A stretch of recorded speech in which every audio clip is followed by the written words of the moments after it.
This is the last video in chapter 1, and we're going to talk about how we can use hypothesis testing in order to see whether or not a correlation in a sample predicts a correlation in a whole population. So far we talked in the last video about the PMCC, the product moment correlation coefficient, and we used the letter R. So I'm going to extend that a little bit now and tell you that we use the letter R when we're finding the PMCC specifically in a sample. So you have a large population and you're taking a smaller sample from it to analyse, you use the letter R. Now, for a whole population, we use a different letter for the PMCC, and it looks a bit like a kind of a curvy P or R, and it's actually a Greek letter, and it's the Greek letter rho. And you write it like this. And that's the letter that we use for the PMCC for a whole population. Now, throughout this section of the book, we are going to answer this question. Does the value of R, lowercase r, that's the PMCC in a sample, indicate a linear relationship for the wider population? So can we glean anything about the wider population if we know the value of the PMCC from a sample? So we are going to apply the ideas of hypothesis testing that you met in your year 1 work, and that was in chapter 7. It's worth pointing out at this stage a few things that you may have forgotten, and if you have forgotten it, go back and have a little look. Hypothesis testing is where you define a null hypothesis and an alternative hypothesis, and you do a test to find out whether or not you have enough evidence to reject the null hypothesis and therefore assume that whatever the alternative says is actually true.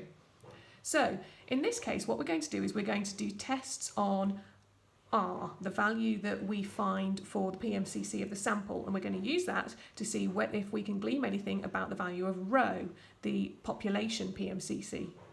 So for a one-tailed test, our null hypothesis will always be that rho is 0, and our alternative hypothesis will vary depending on whether we think that rho actually has a positive or a negative value, so whether there's a positive or a negative correlation in the whole population.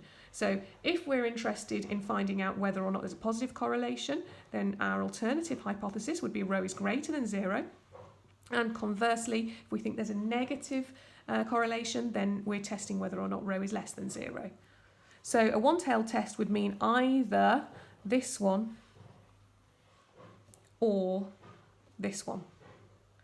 Now, sometimes you might think that you want to know whether or not there's just any correlation at all, either way, not interested in whether it's a positive or negative, just does one exist, in which case you'll do a two-tailed test.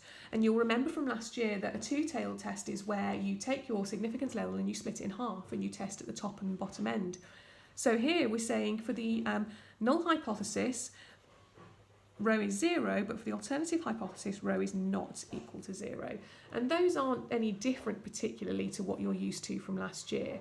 Now, what you're going to need to do is have a look on page 191 in your textbook, and you will see this table. And this table here is for this one here right in front of you I have taken from the formula book, which is the one that you get in the exam, and it shows you the critical values for correlation coefficients. Now, I'm not interested in this column here that's titled Spearman's coefficient. I'm interested in this column that's titled the product moment coefficient. We've got a couple of things we need to be aware of. We have this column here, the sample size column. That's going to be useful to us. And then we have the following values here, which are the significance level of the test. So if you're asked to do a test at the 10% significance level, you're going to look down this column. If you're asked to do a test at a 1% significance level, you're going to look down this column. So I'll show you how that works in a moment. Let me move that out of the way, and we'll have a look at example 3 first of all. Now, in example 3, we are told that there is a scientist who has taken observations, 30 observations, of the masses of 2 reactants in an experiment. Now, she measures, so that means 30, imagine you've got a table like this, and you might have reactant 1 and reactant 2. And you've got, in this table, the mass of this one, the mass of this one. That's your first observation. And then the mass of them both again. Second observation. Mass of them both again. Third observation. So on. And she's done 30 observations. Now, from these two sets of data, she works out the product moment correlation coefficient, and she gets that to be minus 0.45. Now, that's suggesting that these masses have a negative correlation. So that's suggesting that as the mass of one of them increases, the mass of the other one decreases.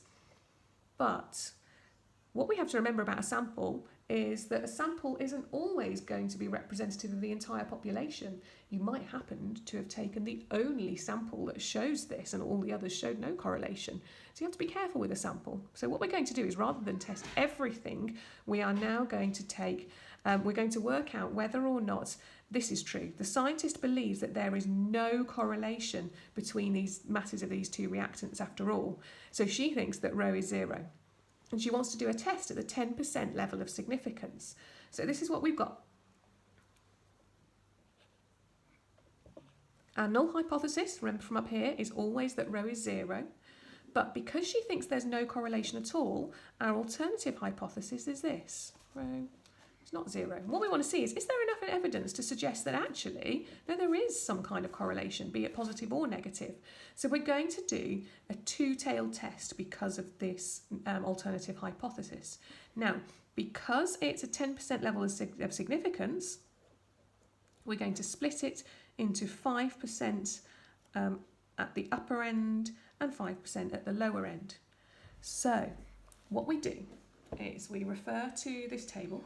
Before I bring it over, because it's going to hide this, let's point out that we're dealing with a 5% significant level and our sample size is 30. So let me bring the table in. And for a sample size of 30 down here, we're going to look at the 5% significance level, and that gives us a value of R of 0.3061. So let's write that one down.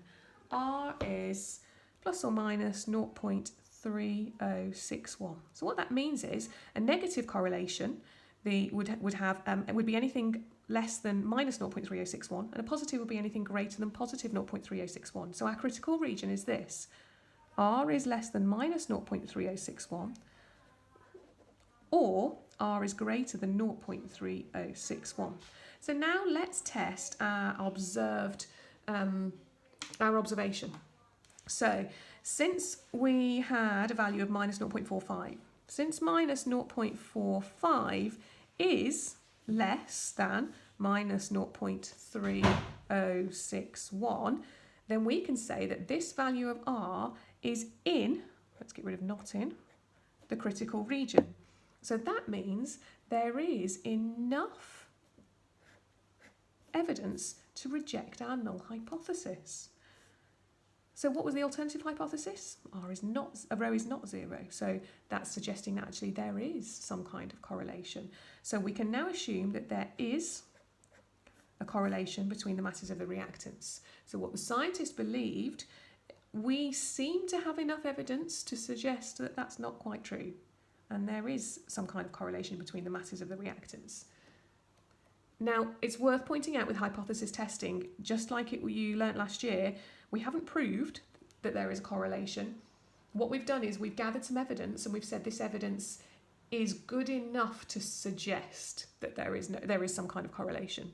It's never total, it's never 100%, it's never certain, but we have enough evidence to believe that. Now, how could we improve our evidence? We could obviously take a bigger sample, and we could try more bigger samples to see what happened. But for an initial observation and initial calculations, it seems like we have enough evidence to reject the null hypothesis. Now, let's have a look at example 4. So, example 4 uses data from the large data set. And we have the daily maximum gust, which is in knots, and they've called that X, and the daily maximum relative humidity, which they've called Y, and that's in percent. And this is in Leeming in May 2015 for 8 days. So have a look at the table in example 4 and you'll see that there are 8 columns of data values there. Now, the first thing we've got to do is find the PMCC for this sample. So we're going to use our calculator and we are going to type in the values in the table. So again, we go to menu and 6 for statistics, and we want to test a linear correlation, so number 2. So for X, we type in the values.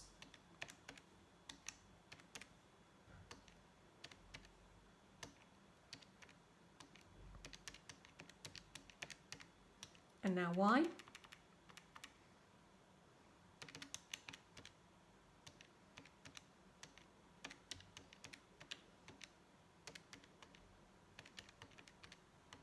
There we go. So we've got our 8 values into our table here. So we go to option and regression calculations. And we get the PMCC coming out as, it's quite small, 0.1149 to 4 decimal places. So let's stop and think about that for a moment. It's suggesting a very, very slight positive linear correlation. Now, I'd be tempted to think with that kind of number that there's possibly no correlation because that's so small.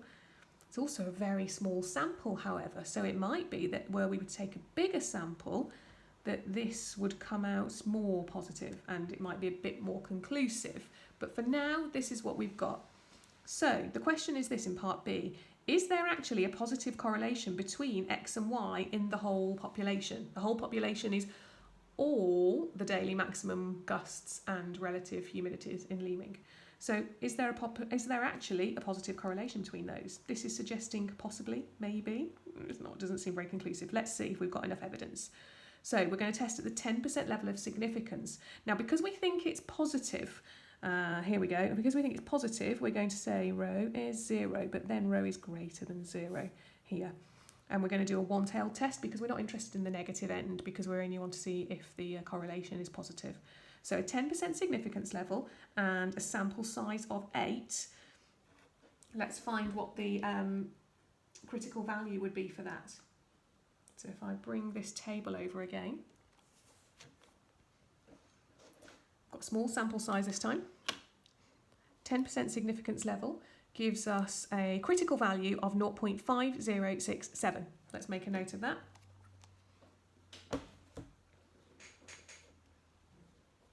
We don't need positive or negative because we're not interested in a negative correlation, only a positive one. So this, don't forget, is kind of our cut-off value for the critical region. So the critical region is any value of R that's greater than that at the 10% significance level. So let's use our value of R and compare it. So since our value of R, which is, let's actually put the number in, 0.1149, is actually less than 0.5067, but anything greater than that would be in the critical region. This is not in the critical region. So there is not enough evidence to reject our null hypothesis. Now, the minute we've written that down, we need to write something in the context of the question. Don't forget we're talking about gust and relative humidity. So what we're saying here is, because we don't have enough evidence to reject H0, we can't reject this one, we have to keep this one. And this one is no correlation. So we have insufficient evidence of a positive correlation. So we're not saying there's definitely no correlation. What we're saying is we don't yet have enough evidence to say that there is a positive correlation. Right then, have a go at exercise 1C, and then that's the end of the chapter.